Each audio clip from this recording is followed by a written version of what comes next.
G'day guys, it's the Clevo King here. Just going to do a quick video finishing off. I'm at the tail end of this engine I did the rear main seal video on the other week, and I'm going to show you a quick video on how to install an intake manifold on a 351 Cleveland. This one is a 2V Australian Cleveland that was built by Webb, approximately 380 horsepower, yellow terra heads, timing gears. It's got a few goodies on there. It's going to have an Edelbrock Performer 2V and a Holley 750. Alright, let's get into the video. Thanks for watching. If you've learned anything in the video guys, please subscribe. Alright, we've got our supplies guys. This is from Performance Wholesale. Hang on. G'day guys, safety first, always wear safety glasses when working on an engine. I've got my supplies from PW, Performance Wholesale in Brisbane. I like to use the Falpro 4-barrel open sticky gaskets on the Edelbrock Performer, and I always like to use the premium Falpro 1240 printer seal intake gasket. We won't use the corks. Big mistake a lot of people use is to run the corks. We're not going to use those today. Alright, get a close up of that part number. And this one here. Alright, that's the good stuff guys, this is what you want to use. Alright, we've got the new gasket here. I'm going to open it up. Be careful when you open these up not to cut or damage the gasket. Cut on the cardboard right away from everything. Now I won't be using any of that stuff, I'll throw that aside. It's a bit of a waste of time unfortunately.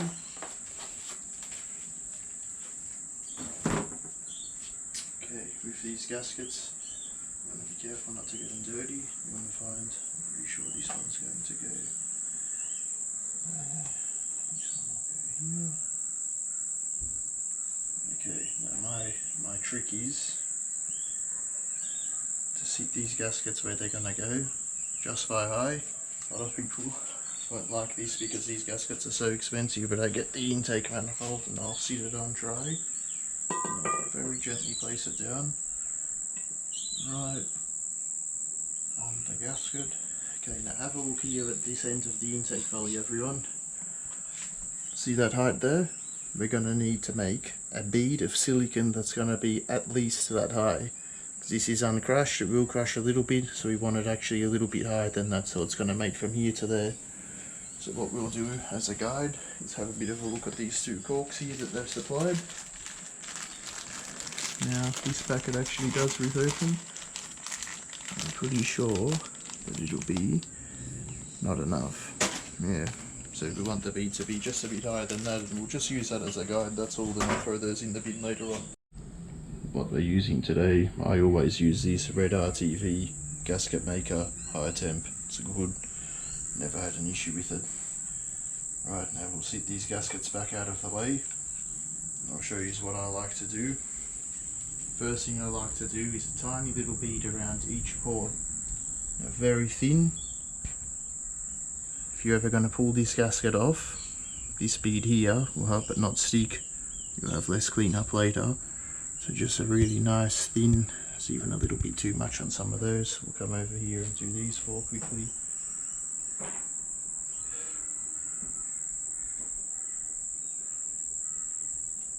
Okay, and so it doesn't ever suck oil through the bottom, we'll do a little bridge down low, little bridge down low. Now what a lot of guys stuff up when they're doing a Cleveland intake manifold, they don't pay a lot of attention to the front corners. This is where an intake will leak 90% of the time, will be right here. There's a triangle, there's a little thing, so you actually want to dip, you want to get your silicone into that corner with your nozzle. Over here, get it in. Now we're going to put a bead, we'll let it tack, then we're going to sit the gasket on, then we're going to do another little bead that's going to go over the gasket again later. So if everyone sort of follows these little tips here that I'm going to give you should really have no issues. There's probably a bit of excess on some of these, a lot more silicone than it needs. It really needs just the tiniest bit. All that this does guys is just helps the gasket come off later on. Okay, now we saw what we needed here. It's quite a big bead. This is how I like to do my beads. nice and slowly.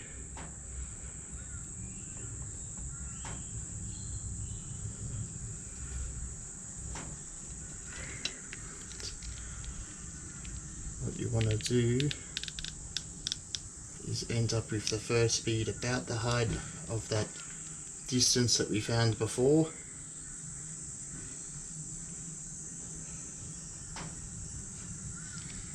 And we're going to let this tack for about 10 to 15, and when we come back later on, we'll put just the lightest little bead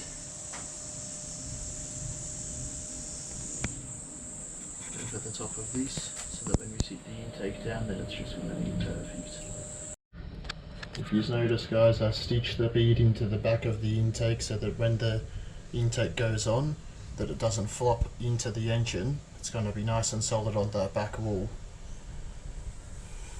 I've done a fair few intakes on Clevelands now. There's probably better ways to do it, but I'm just going to help a few of you guys out and show you what I like to do. Alright, time to do this bead on the front here. Let's go.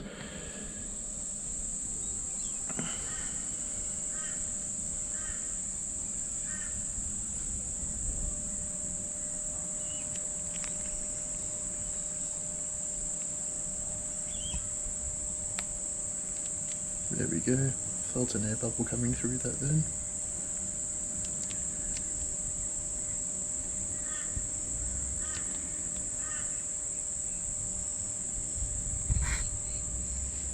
Alrighty, that looks pretty good.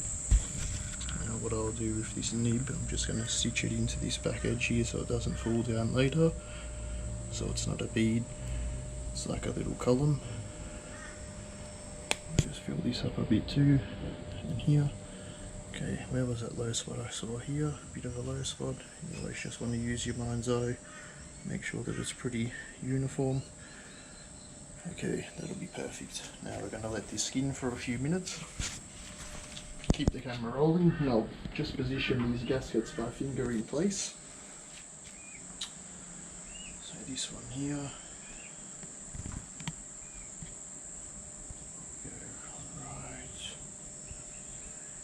There. Now that little bead's going to hold this in place so that when we put the intake manifold on and we torque it, that it doesn't slip, and it's also going to help that gasket come off later on. Be very careful when you're moving your hands around when you've laid those beads, because if you bump it or move it, you're probably going to have to start again, and this is not the ideal time to do that. The other thing to pay attention to, and I'm not sure why guys, the way they've written the part number on here is a bit astray. You'll have an issue, you actually install them upside down and the blue side goes towards the intake. Alrighty, so this one's going to go right here. Now, I'll show you another little tip just quickly before we let this skin off for a few minutes. This is where everyone goes astray on their intake gasket installation. They will sit it on and they'll make a bead, but they won't stitch the intake gasket into the new intake gasket with the bead. So what you've got to do is just gently come back over these edges. I like to roll these up as I go, it makes it a bit easier, and sometimes when the nib's messy like that, just wipe it off on an old rag. I like to just overlap this over the gasket, because where they're going to leak is in these corners, guys, every time. What's that? Okay, a little bit here, a little bit here. Alright, perfect. Now this needs about 15 minutes to half an hour to skim off. Then at the last second I'm going to put a very light wet bead just over the two ends, and we're going to sit the gasket on. The reason that we're not going to run any sealant here is because the crush of the intake is going to crush into here and be what's going to form the seal onto these printer seal silicone inserts that are in the gasket. That's why they call these the Premium Foul Pro. Alright. Alright guys, it's all pretty easy. See, if you buy the right gaskets, they're a little bit expensive. They're $40 to $60 depending where you buy them. I like to buy my stuff from PW, Performance Wholesale, Brisbane, to support a local business. This is the way I do an intake gasket. Might look a little bit messy now guys, but when this thing's singing a beautiful song at about 5.5, 6,000 RPM. The owners of this new engine will be thanking me later on. Right, we'll move to the next step. Don't rush this here, you really need to leave it for 15 minutes to 20, half an hour even, because there's quite a thick bead there. It's going to take quite some time to skin off. The trick to getting this job perfect is just being a little bit patient right now. Something I like to do now, I'm just going to point this out again. The numbers are actually upside down when they're correctly installed on a Tufi. The reason for these chambers on the end that aren't being used is for when you use the Cleveland heads on the Windsor bottom end in a Boss Clevo type application. You'll have water passing through here, and so they've put those on, but you don't need them on the Cleveland. There's really no point sealing there. If you just paid attention to what I did, I've only sealed around the bottom of the intake, because Clevelands have a bit of a tendency when you're zero decking and fitting high performance aftermarket intakes of having the wrong angle, and they'll actually pinch a little bit at the top and they'll suck a bit of oil at the bottom, and people will be thinking, oh, you know, we've got dodgy valve stem seals, or maybe the guides are worn, or maybe the rings aren't holding oil and it's actually blowing a bit of smoke out the back. But I tell you, a lot of the times with Clevelands, it takes a fair bit for the rings to actually be worn to the point of blowing smoke. It's generally sucking oil under the intake or a leaking intake gasket. So if you watch this video and seal your intake on like this, I'm pretty sure you will get performance probably that you haven't felt out of it before. Now, something I'll just quickly mention here about this intake. This is an Edelbrock Performer 2V. They're a really nice thing. This is single-handedly, in my opinion, the very best intake that you can fit onto a Cleveland stock to get performance out of it. Stock or cammed, even anywhere up to a stage 3. They're absolutely amazing. Firstly, you save weight because it's aluminium. Secondly, the Edelbrock spent millions of dollars on R&D to make it look like a factory intake, but to have all redesigned radiuses and curves inside, so it helps right through the RPM range. And these are the best. Like, if a lot of guys run to single planes or high rises on engines that don't need them, and they lose the down low, and then they blame their engine builders or everyone around them for not having a lot of power because they've used the wrong intake. 90% of Clevelands only will need one of these, and they'll absolutely love it. Pick it up here, let's have a bit of a look. It's a beautiful piece. Cleanliness is next to godliness when you're installing an intake. I ran around this earlier with a scourer, and I got everything off and cleaned it. It's going to be ready to go shortly. Right, now let's have a cuppa, wait for 15 minutes to half an hour for this silicone to dry off. Alright guys, it's been about 15 minutes. Now, if it's only been about 15 minutes, it'll still be quite wet. You can stick the intake on, just be very gentle with your placement. If it's been about a half an hour or more, a day, overnight, something like that, a few hours, you do want to put a nice little wet bead on top. But I'm going to grab the intake now. I will tell you another quick hack. If any of you have some long carby studs around, really long, longer than these, you can put them in to these middle bolts here, because they're the only ones that are straight up and down, and you can actually use them as dowels to line up your intake manifold. Sometimes I even install an intake manifold with studs, but in this engine I'm using all original fasteners, because that's the look that the customer's after with this. Alright, but I'll show you what I do now. We'll keep these spare. Now we'll come over the top of the engine here, and we'll line it up. You've got to be a little bit weary on the 2V heads of these dowels. The 4V heads don't have them. Now the Edelbrock Performer will be fine, and they fit on their clearance seeps. You will have no issues with them, but with a air gap and with a Y-end, you will probably have to grind them flat on the head, or clearance your intake with a little hand porting tool. Alright, let's go guys, let's sit this on. I'm ready to rock and roll. Now, gentle, right there. Have a quick look. That wants to go with me recording on like the hottest days in Queensland history.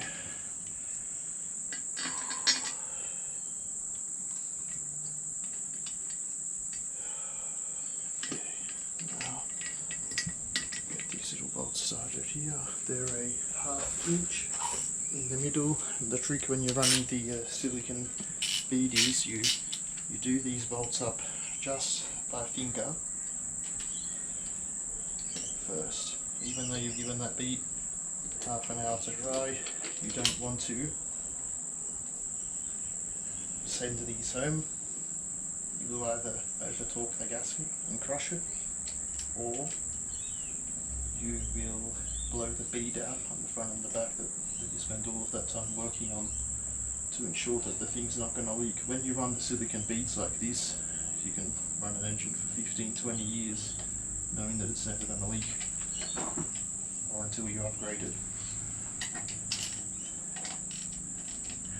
Bit of a joke there, guys. Thought you would like that one. Now we're changing over to the 916 socket. We're just going to finger drive home these bolts here at the front. You're probably wondering what I'm doing. I'm trying to put the nicer, cleaner bolts here. They've all been cleaned up, but to the front. The other ones to the back, just for a more pro job. Okay, I'll get this 916 here. We'll just start to do some of these up a little bit.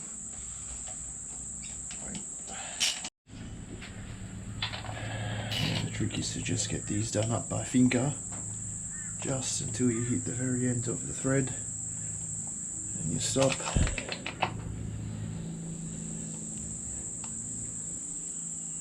Just like that for now, that's it. And then we want the intake and the silicone bead to skin and to become one before we go hardcore on doing it up. Otherwise you'll just blow it out, you have no luck with it. Okay, so we just check that they're all just nipped at finger.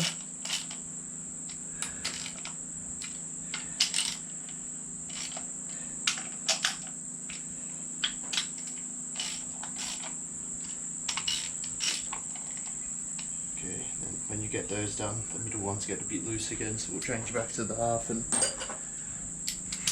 now I like to give these little ones in the half just a slightest nip more than the center. Okay, perfect. We'll give this about 10 and we'll come back. Alright, great. This is coming up real nice. It's good for you to see how I do one. Hopefully everyone learned some tips. Please subscribe if you've learnt anything here, guys. Alrighty, now what I was saying just before is you only do these up just by hand first. Once they're done up by hand and you've given them about 15 minutes, 20 minutes, half an hour, it's really up to you. I like to sort of give this stage about a half an hour before I come back, just so you don't end up torquing the gasket and blowing the end of the bead out. If you have a look, that's very nice. And over at the back, yeah, it looks very good at the back too. I mean, if you follow the tips, use the gasket dry, sit the intake on. Be very careful, these gaskets are very easy to mark. If you've got a steel intake, I wouldn't even suggest doing that. If you've got a steel intake, they're too heavy. If you see a steel intake on one of these, you'll ruin it. Just an alloy one and place it on lightly. Alright, now what we're going to do, guys, we've got our torque wrench here. The small 1/2 inch bolts with the 1/4 inch threads in the middle, or 5/16 actually. They're going to be done up to 25 foot-pounds. So we'll do that now. And then the larger ones on the outside, about 33 foot-pounds. It's their final torque.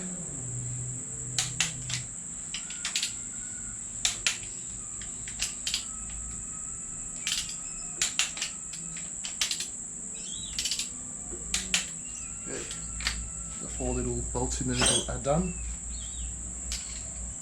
Now we're just going to increase this now to 33 pounds. 33. Okay, this is it, guys. Now crisscross. Now if you start here, you want to crisscross, you want to go here, here, here, here, and out. If you start here, you just do it the other way. The main thing is that you're not doing one side and one side, because if the valley's out, you're going to destroy your gaskets, you'll wreck everything. So just take your time setting it down, take your time placing it. The main thing here that you guys didn't see on this video is just how long it takes to clean something up perfect to my standard, where I'm happy to actually put the new gasket on. Now, 33, 33, 33, 33,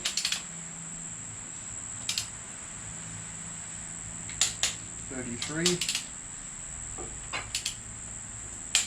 33, 33, 33. Because this thing's so soft, guys, don't worry about the double click. The double click will keep doing it up. That's it, guys. Have a look.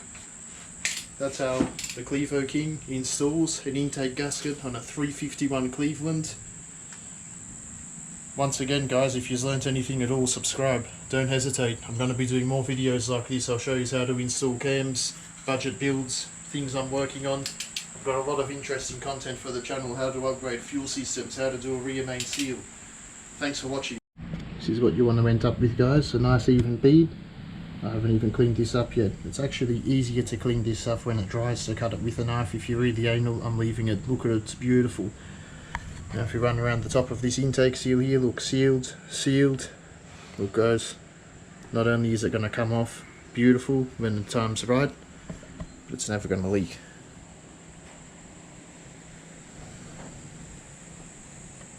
Alright, guys, beautiful. So that's my little backdrop. Got another Clevo over here I'll be doing in a few weeks with a big cam. I've got a quite a rare one wrapped up over there. This one here is ready to go, guys. Nick Webb, Long Rod 351, signing out. Thanks for watching. Make sure you tune in next time, everyone. Please subscribe. Now just before we go, I just want to show you guys something. Powered by Ford, alright? Don't forget that.